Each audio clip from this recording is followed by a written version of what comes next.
and welcome to an exciting video because we have two new species of isopod that we're going to set up in their own tanks.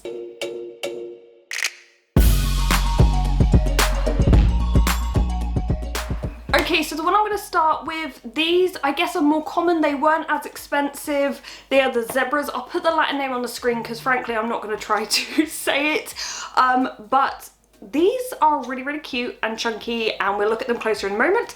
And then the second type, now these were expensive.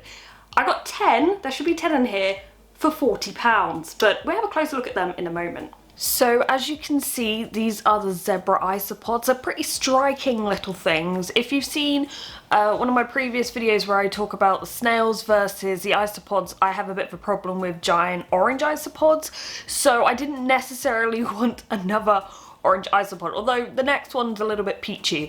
But these are so different and striking. I don't plan on putting them in a reptile tank at the moment, just because every single reptile tank has the giant orange ones in, so I will keep these separate. And by the way, I did put in some custodian fuel here so you can actually see them closer and eating in one place. It makes it a little bit easier to film them. But yeah, what I usually do when I first get isopods is I will keep them in their own little area.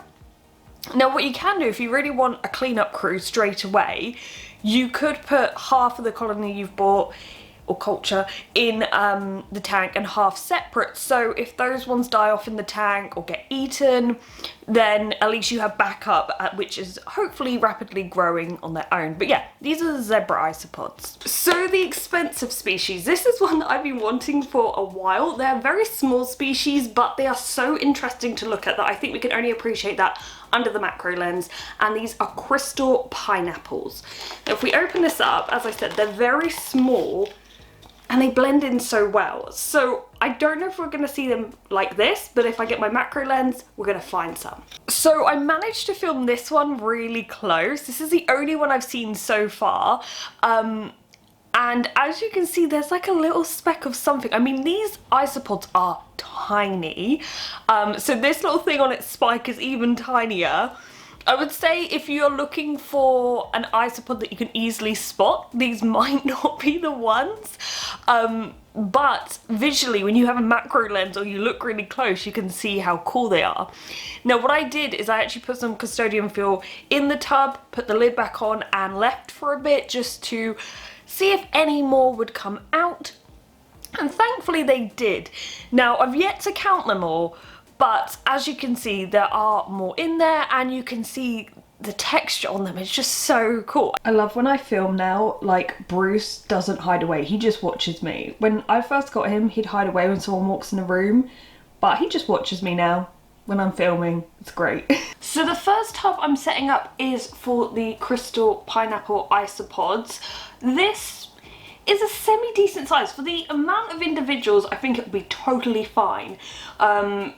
But I haven't done anything with very big holes because they are so small and I don't want them to escape. But as well as this substrate, I'm going to add in some bits of wood. I find this sometimes helps a bit with drainage so it's not completely like logged up. Logged up, is that the term? I don't think so. Then I'll add in some cork bark. So I have quite a few bits of cork bark that have little bits of the old expanding foam on, so I don't tend to use them in my tanks just because you can see the expanding foam, it looks kind of ugly. But the isopods don't mind, so I'll pop that in there. I'll put in some leaves.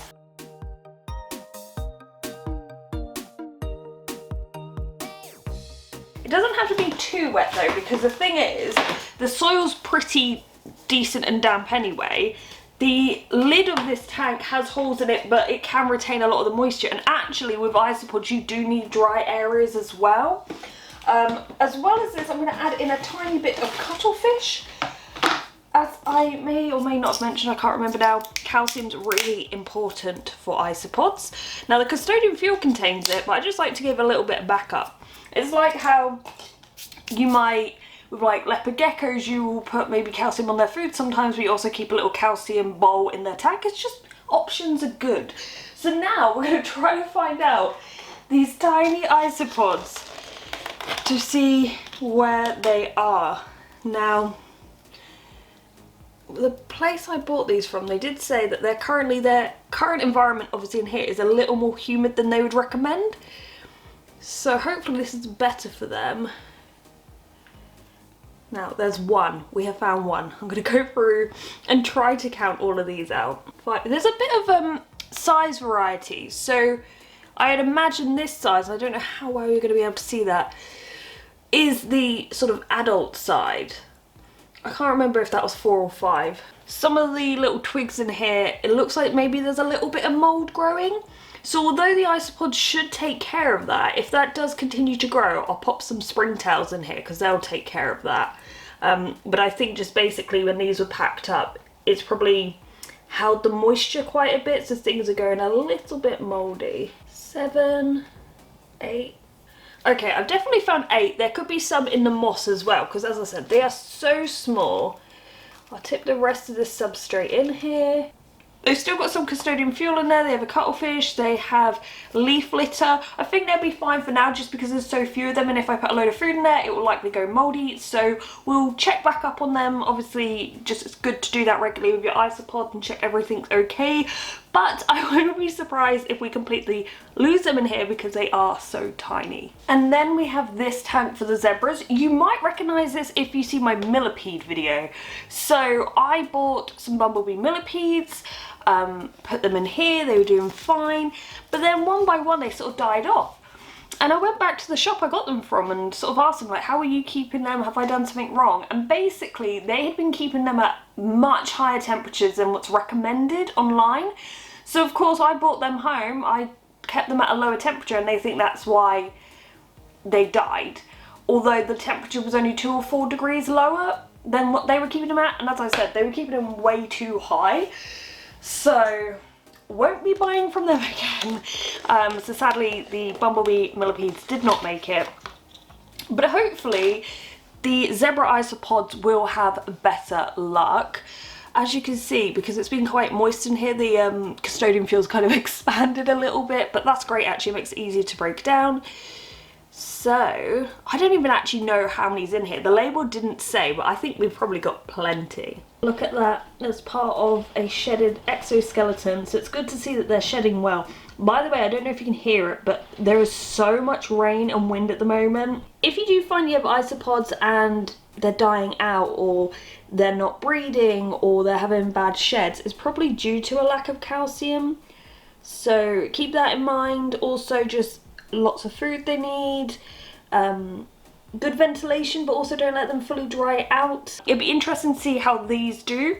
I also have a few panda kings. They were doing well, and this is the thing, sometimes you can have like a culture that does really well and then all of a sudden they just start to disappear. I do blame spiders. Spiders are very annoying. If you get a spider in your isopod tank and they take one of your 4 pound or 5 pound isopods, it's very, very annoying.